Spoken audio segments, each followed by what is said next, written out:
has just been placed on injured reserve, which means he's not going to play for the rest of the season. Let that sink in. While there's plenty of speculation about how the Panthers will finish this season, what Kyle Allen will be able to accomplish, there are bigger questions that we need to address.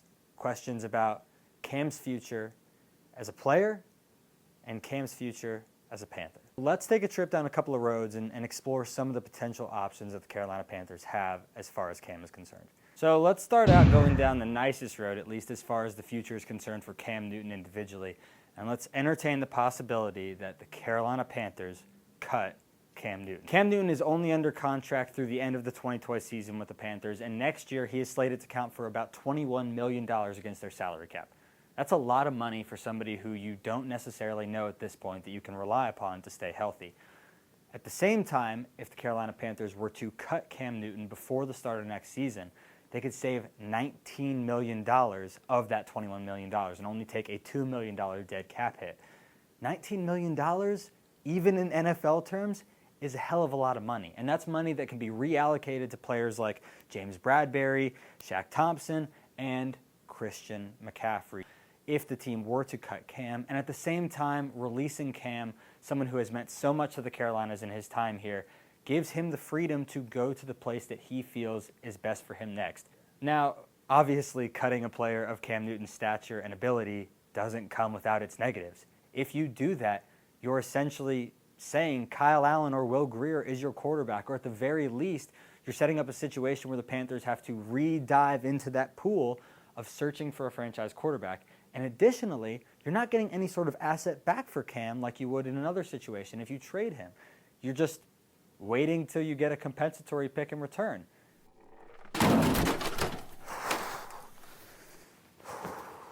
It's got a little cold out here, don't you think, guys? And that's because we've gone down our second road with Cam Newton, and that's a situation where the Panthers trade their current starting quarterback. Now, listen. The ability to trade Cam Newton does have its obvious benefits. It means that the Panthers are going to get some sort of immediate return for him, ideally a high-round draft pick to potentially restock the roster. At the same time, they're clearing that money off the books again, as we had talked about in a situation where they cut him, and that's money that's now free to have for other players. But as far as Cam personally is concerned, if the team opts to trade him, they are severely limiting the pool of suitors who could go after Cam, because only certain teams are going to be willing and able to give up the assets required to get a former league MVP.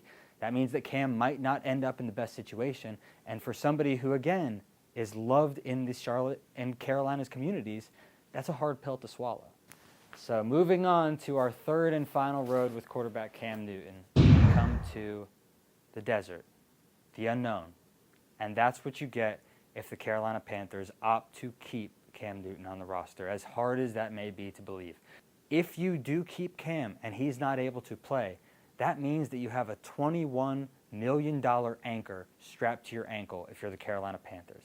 You're going to sink in that situation. That's money that can be used to bring back valuable building block pieces, young foundational players. And instead, it'll be tied up in somebody who, very much like this season, isn't able to actually help you on the field. So that brings us to our final remarks. Let's start the Playcock. If the Carolina Panthers can get the value back for Cam Newton that a player of his caliber demands, they absolutely should go ahead and trade him. Cam is a terrific player. He is one of, if not the best player in Carolina Panthers history. He has a potential to one day go into the NFL Hall of Fame. Nobody is debating any of that. But with his salary situation and the very easy way the Panthers could move on from him, plus the ability to potentially recoup assets or salary cap space in a very necessary moment to do that in franchise history, I find it very hard to believe that Cam Newton will be back in a Carolina Panthers uniform next season. And it's a hard reality to accept that he's already played his final game in the black and blue. But in hindsight, Panthers fans should appreciate all that they had in Cam. Thanks so much, guys. We'll see you next time.